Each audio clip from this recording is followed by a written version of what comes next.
Hola mis hermanos, feliz día. Qué privilegio poder saludarles. Vamos a tomar un tema interesante que hemos predicado en otras ocasiones, pero que queremos reafirmarlo.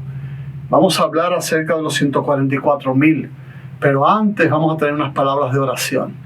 Inclinemos el rostro. Bendito Dios, te damos gracias por tu amor, por tu misericordia, por el privilegio que tenemos de servirte. Permite que en esta hora, Padre, tu palabra pueda ser poderosa y que podamos ser transformados a través de ella. Bendice a mis hermanos que van a participar de este estudio y que seamos enriquecidos por la sabiduría de Dios a través de sus escrituras. Queremos, oh Dios, ser transformados, queremos ser bendecidos. Quédate con nosotros ahora y enséñanos en el nombre de Jesús. Amén. Mis hermanos, el tema de los 144,000 es un tema muy interesante, pero también polémico. Hay algunas denominaciones o grupos religiosos que tienen conceptos muy equivocados y alejados de la palabra de Dios acerca de los 144,000. Incluso estuve en una iglesia de alguien que en una escuela sabática empezó a explicarlo y al final terminó diciendo: ni yo sé qué significa, necesito que alguien me lo explique. Como es un tema tan vital para nosotros, pues hoy vamos a dedicar tiempo a buscar en la palabra de Dios las respuestas para este asunto tan importante. Alrededor de este número de los 144,000 hay muchas interrogantes. ¿Quiénes son?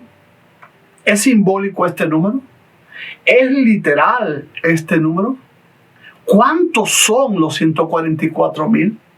Preguntas muy interesantes. Me gustan las preguntas, como también las preguntas del libro de Apocalipsis. El libro de Apocalipsis es un libro muy interesante porque nos revela las más grandes verdades para el tiempo del fin, en esta batalla final que Jesucristo está desarrollando contra el pecado y sus representantes. Pero cuando vamos al libro de Apocalipsis vemos que se hace un grupo de preguntas y sus respuestas son enriquecedoras. Si atendiéramos más a las preguntas de Apocalipsis y a sus respuestas, no nos quedaría duda a nosotros acerca de grandes y profundas verdades de la Biblia. El capítulo 6 del libro de Apocalipsis, por ejemplo, nos habla de la consumación de los tiempos, de cómo van a haber ricos, pobres, capitanes y reyes rebeldes a Dios, que terminarán diciendo ahí en el versículo 16, y decían a los montes y a las peñas: caed sobre nosotros y escondednos del rostro de aquel que está sentado sobre el trono y de la ira del Cordero.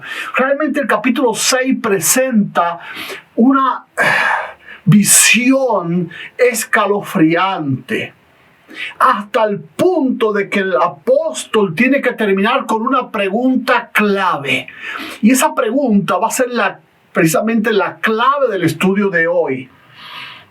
Después de ver todos los desastres de este mundo, toda la destrucción de este mundo, los miles y miles de impíos y rebeldes que perecen, Juan se pregunta en el versículo 17, porque el gran día de su ira ha llegado, ¿y quién podrá sostenerse en pie? Si nos preguntáramos tú y yo ahora mismo: Señor, ¿quién podrá estar en pie en el día de tu venida? ¿No es una buena pregunta? El mismo Jesús dice en el capítulo 18 de San Lucas, en la parábola aquella del juez injusto y la viuda: pero cuando el Hijo del Hombre venga a esta tierra por segunda vez, ¿hallará fe en la tierra? Es decir, que el mismo Jesús se pregunta allí si encontrará gente de fe. Y ahora Juan, que ve la mortandad de miles y millones de impíos en el juicio final sobre este planeta, ahora Juan se pregunta: ¿será que alguien podrá sostenerse en pie? Y la respuesta a esta pregunta Bueno, si lo hacemos tú y yo, pues sería nadie. Si le preguntamos a Juan allí en ese momento que estaba espantado con la visión, él diría como respuesta, nadie. Pero es en ese contexto en el que Jesús le dice que no importa cuán terribles sean las pruebas y los juicios que vengan sobre este planeta, siempre va a quedar un remanente. Y la respuesta a esta pregunta es precisamente el capítulo 7, donde se habla acerca de los 144,000. Y ahora cuando Juan se hace la pregunta, dice, después de esto, ¿después de qué? Después de haberse hecho esa pregunta, ¿quién podrá estar en pie? Después de esto vi 4 ángeles en pie. Lo primero que ve son ¿qué? 4 mensajeros y estos están en pie. Por lo menos ya él ve 4 que están en pie. Sobre los 4 ángulos de la tierra que detenían los 4 vientos de la tierra para que no soplase viento alguno sobre la tierra, ni sobre el mar, ni sobre ningún árbol. Vi también a otro ángel que subía desde donde sale el sol y tenía el sello del Dios vivo. Y clamó a gran voz a los 4 ángeles a quienes les había dado el poder de hacer daño a la tierra y al mar, diciendo, no hagáis daño a la tierra, ni al mar, ni a los árboles, hasta que hayamos sellado en su frente a los siervos de nuestro Dios. Y oí el número de los sellados, 144,000 sellados de todas las tribus de los hijos de Israel. Mis hermanos queridos, ahora Juan ve, después de esta terrible tribulación del capítulo 6, y se pregunta, ¿quién podrá estar en pie? Ve a 4 ángeles firmes parados en pie. Pero luego viene otro ángel y le dice a estos ángeles, no suelten los vientos de guerra y destrucción aún, porque hay que sellar a los siervos del Dios Altísimo. ¿Será que después de tanta mortandad del capítulo 6 habrá alguien a quien se pueda sellar? Pues sí. Dice que el ángel vino y que el número de los sellados era de 144,000 de todas las tribus de Israel. Y ahora hay algo interesante en este asunto. Una de las discusiones más tremendas es parte de las 2 preguntas que hicimos al principio, en las cuales se está debatiendo el mundo cristiano. ¿Es simbólico este número? ¿Es literal? Este grupo a primera vista parece literal, pues te nombra o asigna 12,000 sellados para cada tribu de Israel. Pero debemos entender que el libro de Apocalipsis no es un libro literal, sino simbólico. Añade a estos los siguientes textos. Romanos 2 del 28 al 29. Pues no es judío el que lo es exteriormente, ni es la circuncisión la que se hace exteriormente en la carne, sino que es judío el que lo es en lo interior. Y la circuncisión es la del corazón, en espíritu, no en letra, la alabanza del cual no viene de los hombres, sino de Dios. Este texto me está diciendo ahora que los judíos de Dios no son los judíos literales, sino los que son circuncidados no en su prepucio, sino en el corazón. Y usted puede preguntar, ¿el corazón tiene prepucio? No, pero está hablando de conversión. Todo aquel que haya convertido su corazón a Dios es considerado un judío espiritual. Lo dice Pablo en Romanos 2, 28 al 29. Vamos a leer a Pablo ahora en Romanos 9, 2 y 3 y 8 y 9. Que tengo gran tristeza y continuo dolor en mi corazón, porque deseara yo mismo ser anatema y separado de Cristo por amor a mis hermanos, los judíos literales. Recuerda que Pablo era de ese grupo. Los que son mis parientes según la carne. ¿Ven a qué se refiere?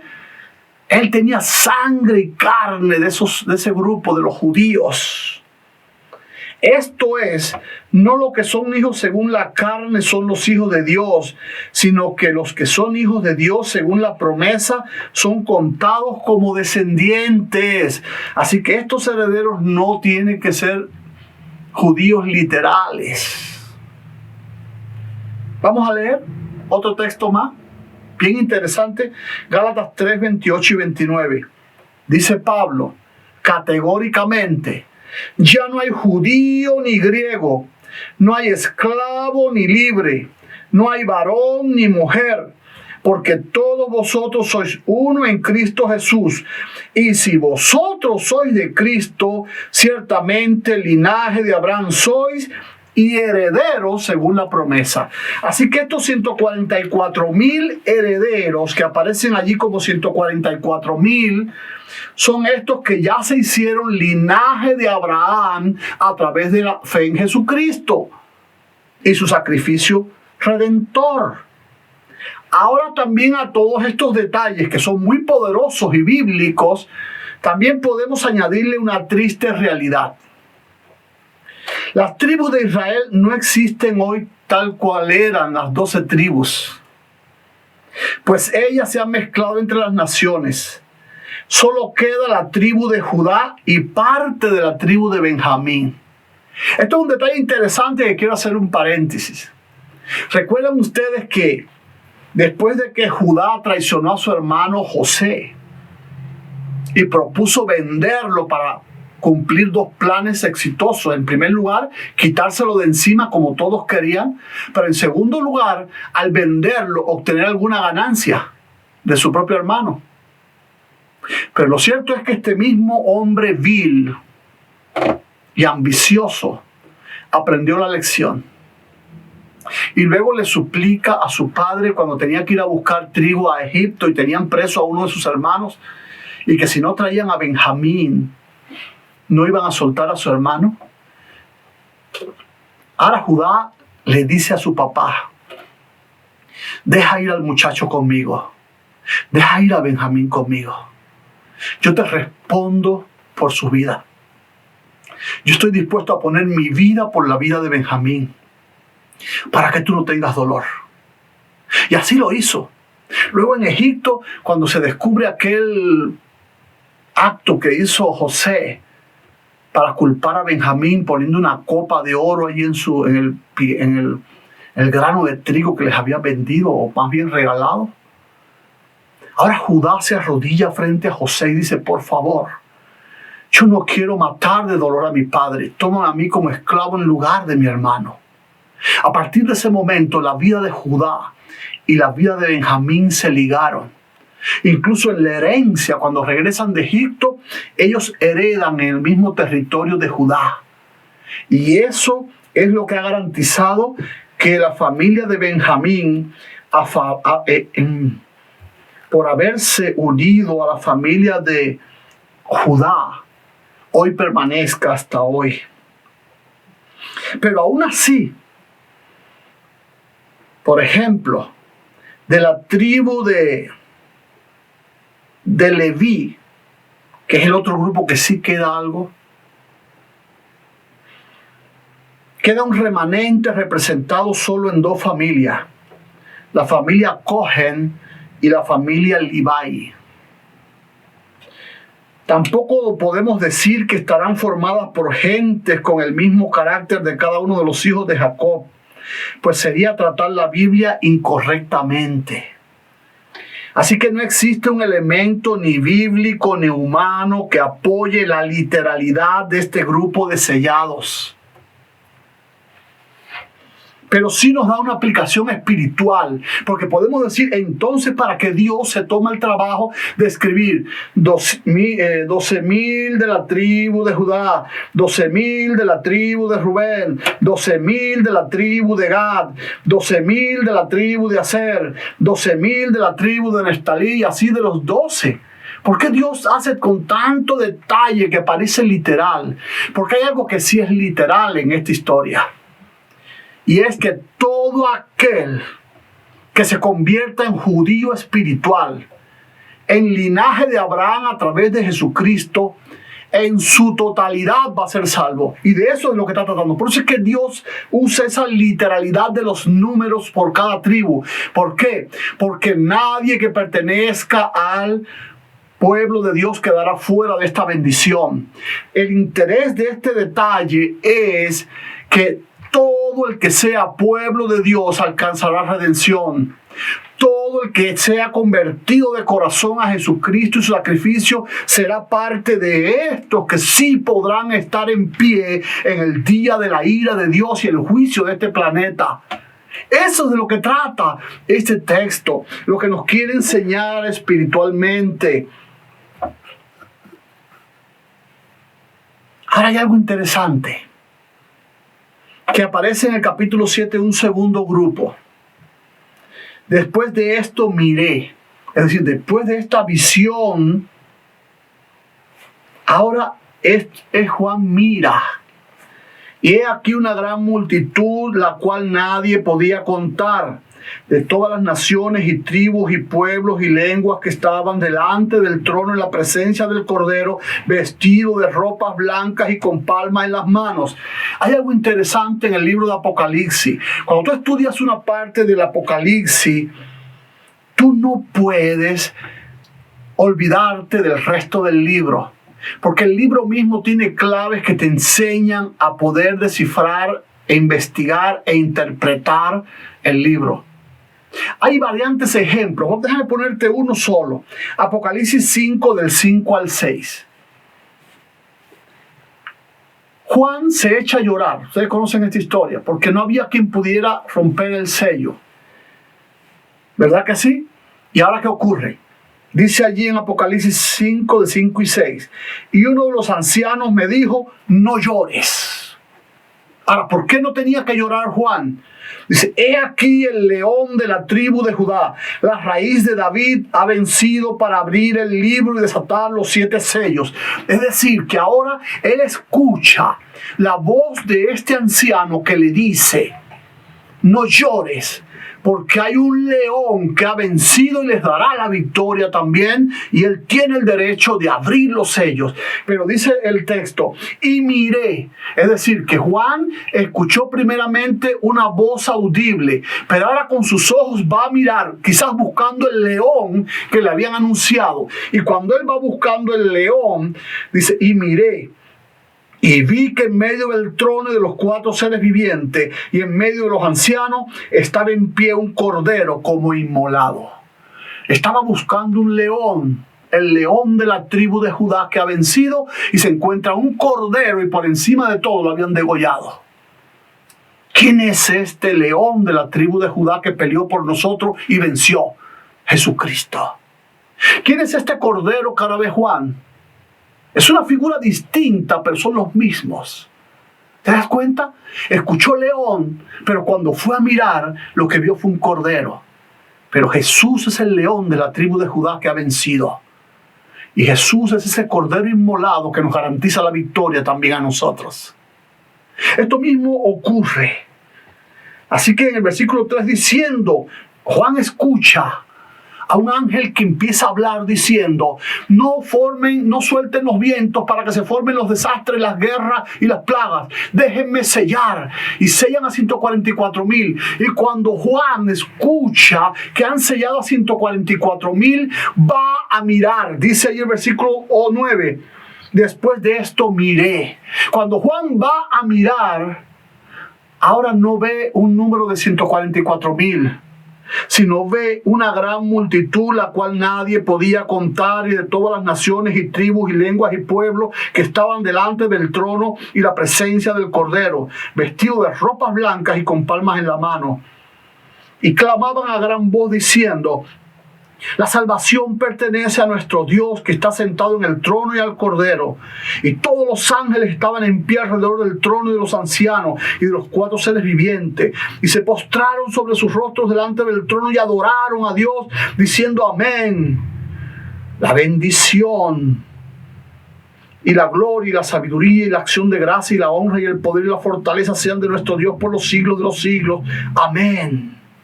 Entonces uno de los ancianos habló diciéndome, estos que están vestidos de ropa blanca, ¿quiénes son y de dónde han venido? Ahora se pregunta, el anciano le pregunta a Juan, ¿quiénes son estos? Porque primero hablamos de 144,000, ahora hay una gran multitud que no se puede contar. ¿Quiénes son estos? Esta gran multitud que no se puede contar son los 144,000, mis hermanos. Hay una característica que los define. Dice que todos ellos estaban vestidos con ropas blancas y estaban delante del trono. Si vamos al capítulo 14, que es donde también se habla de los 144,000, también dice que estos están delante del trono. Vamos a buscarlo. Aquí capítulo 14. Dice, y oí una voz del cielo como estruendo de muchas aguas y como sonido de un gran trueno. La voz que oí era como de arpistas que tocaban arpa y cantaban un cántico nuevo delante del trono. ¿Dónde cantaban estos? Delante del trono también. Así que estos son los 144,000, los que están delante del trono. Pero en el capítulo 7 me dice que esta muy gran multitud, que no se puede contar, están también delante del trono con ropas blancas y alabando y con palmas en las manos cantando. Pero la pregunta es interesante, porque dice que uno de los ancianos habló diciéndome, estos que están vestidos de ropas blancas, ¿quiénes son y de dónde han venido? ¿Quiénes son y de dónde han venido? ¿Dónde está el origen de estos 144,000 o de esta gran multitud que Juan después ve? ¿Quiénes son estos y de dónde salen? Tenemos que ir al capítulo 14 porque la respuesta de Juan aquí es tremenda. Vamos a ver cómo nos responde Juan. Yo le dije, Señor, tú lo sabes. Yo no sé nada de esto. Tú eres el que lo sabes. Y él me dijo, estos son los que han salido de la gran tribulación y han lavado sus ropas y las han emblanquecido en la sangre del Cordero. ¡Wow! ¿Quiénes son estos? Tenemos que ver aquí Apocalipsis 14.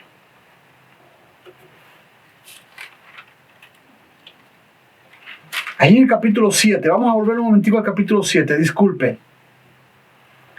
Allí en el versículo 9 dice que esta gran multitud, la cual nadie podía comprar, dice que vino de todas las naciones, tribus, pueblos y lenguas. Y acá en el capítulo 14 se le da una orden al pueblo de Dios. Vamos a ver el mensaje del tercer ángel. A partir del versículo 6, el mensaje de los tres ángeles. Vi volar por en medio del cielo a un ángel que tenía el evangelio eterno para predicarlo a los moradores de la tierra, a toda nación, tribu, lengua y pueblo. Es decir, que aquellos 144,000 o aquella gran multitud es el resultado de la obra de la iglesia que ha recibido el mensaje de los tres ángeles y ha cumplido llevando el evangelio eterno y predicándolo a los moradores de toda la tierra, toda nación, toda tribu, toda lengua y todo pueblo. Es decir, mis hermanos, que la iglesia adventista del séptimo día, que hoy parece muerta, que hoy parece humillada, despreciada, un día va a cumplir su propósito. Y entonces proclamará su mensaje a toda nación, tribu, lengua y pueblo. Y de allí saldrán los 144,000. Y de allí saldrá esta gran multitud de gente que ahora están enfrente de Dios. Comienza el libro, el capítulo 14 diciendo, después miré, y he aquí el Cordero estaba en pie sobre el monte Sión, y con él 144,000 que tenían el nombre de él y el de su padre escrito en la frente. Es decir, que ahora estos 144,000 son parte del ejército victorioso de Dios en el monte Sión. Monte Sión significa la iglesia de Dios. Podemos ir a Joel. Ahí en capítulo 2 de Joel nos dice que el monte de Sión es donde él congrega a los niños, a los que maman, a los ancianos. En el monte Sión, según Joel capítulo 2, es donde Dios le habla a su pueblo. En el capítulo 2 del libro Joel dice que el monte de Sión es donde él habita. Y hay una promesa para nosotros que dice, donde 2 o 3 estén reunidos en su nombre, él habitará en medio de ellos. Así que el monte de Sión es la iglesia verdadera de Cristo en esta tierra. Y un día, por la predicación de su pueblo, a toda nación, tribu, lengua y pueblo, serán reunidos estos 144,000. Esta gran multitud que no se puede contar y que estarán con Jesucristo. Miren, la iglesia adventista del séptimo día es el verdadero movimiento sionista. Porque hay un sionismo falso, que es el que están practicando el gobierno de Israel hoy, cuando quiere traer a todos los israelitas al monte de Sión. Eso es un sionismo falso. El sionismo verdadero es de Dios, que quiere congregar a los verdaderos judíos espirituales, a los herederos, a los que han lavado sus ropas con la sangre del Cordero y podrán estar en pie en el momento de la crisis final. Mis hermanos queridos, la iglesia adventista va a cumplir sus propósitos. Ahora, cuando le preguntan a Juan, ¿quiénes son estos? La respuesta es la que acabamos de leer. Estos son los que recibieron el mensaje, lavaron sus ropas y hoy están con Cristo para pelear la última batalla. ¡Qué maravilla! La gran multitud del capítulo 7, verso 9, viene de la misma área del movimiento profético de los adventistas del séptimo día, donde debían predicar el mensaje del Evangelio eterno. Eso nos muestra, mis hermanos, como ya dije, que esta iglesia negligente hoy sí va a cumplir su misión. Y que esta gran multitud es el resultado de la obra misionera del pueblo de Dios. Ahora hay una pregunta que todavía no hemos respondido. ¿Cuántos son los 144,000? Y usted dice, ¿pero qué pregunta es esa? ¿Verdad que sí? ¿Qué pregunta? Si ya lo dice que son 144,000, pues ya hablamos que esto era simbólico, porque después nos dice que era una gran multitud que no se puede contar. Pero sí hay una cantidad prefijada. ¿Cuántos son los 144,000? Vamos a ver. En el libro de Zacarías, capítulo 13, del 8 al 9. Vamos a ver qué nos dicen las Escrituras. Y acontecerá en toda la tierra, dice Jehová, que de las 2/3 partes serán cortadas en ella y se perderán. Es decir, 2/3 de la población mundial en toda la historia humana se perderá.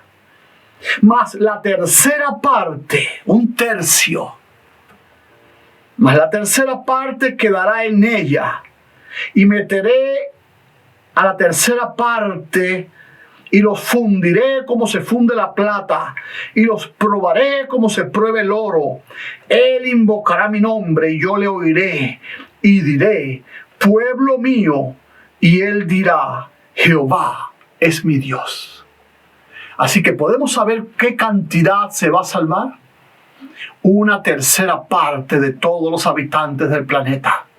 Si sumamos la tercera parte de todas las eras del pueblo de Dios desde Adán hasta hoy, vamos a obtener 1/3 parte de todo el total de las personas que han vivido en el planeta.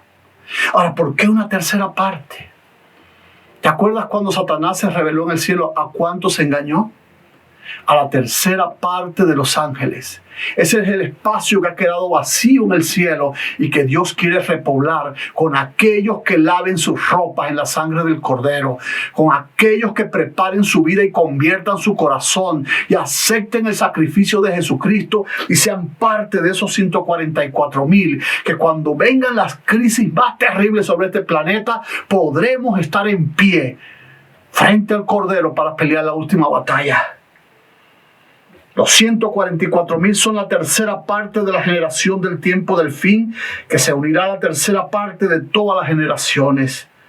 ¿Cuántos fueron los hijos de Dios que cayeron en engaño de Satanás? La tercera parte. Pero para lograrlo debemos conocer el secreto del crecimiento. Existen 2 batallas que debemos pelear. La batalla de la entrega y la batalla del pecado. Es ahí donde el enemigo nos ha confundido. al hacernos pelear la batalla del pecado, y de esta manera perdemos la posibilidad del triunfo. Tú no puedes luchar contra tu pecado. Tu batalla es la de la entrega. Cuando te entregas a Dios de todo corazón, entonces Él pelea la batalla y te deja limpio de pecado. Porque el Espíritu Santo es fuego consumidor. Y cuando viene a tu corazón, Él quema todas las impurezas. Como dice Zacarías, que lo metieron como la plata en el fuego, hasta que salió el pueblo de Dios que le llamó mi Dios. Mis hermanos queridos, los 144,000 son el resultado de la obra tuya y mía, que estamos proclamando la verdad del Evangelio eterno. Hoy es un día de salvación. Hoy es un día para que tú entiendas que tú eres parte de ese grupo de escogidos que está siendo sellado en este tiempo. Todavía los vientos no se han desatado. Hoy es el momento de pelear la batalla de la entrega y la comunión con Dios, para que seamos parte de ese ejército que peleará la última batalla dirigidos por el Cordero en el Monte Sión, en la iglesia de Dios. Y nos iremos a reinar por siempre y estaremos frente al trono de Dios por la eternidad. Dios te bendiga. Oremos. Bendito Dios, te damos gracias por tu amor, por tu misericordia, porque nos has elegido para salvación eterna. Te pido, Dios mío, en esta hora que el libro de Apocalipsis se haga claro para cada uno de mis hermanos y que podamos entenderlo de manera literal, el mensaje que tienes para nosotros. Hoy, permite que nosotros podamos caminar en la verdad y servirte conforme a tus propósitos. Bendice a mi hermano que ha escuchado este sermón. Bendice a mi hermana, bendice a los enfermos, restáurales, fortalece a los enlutados, en el nombre de Jesús. Amén.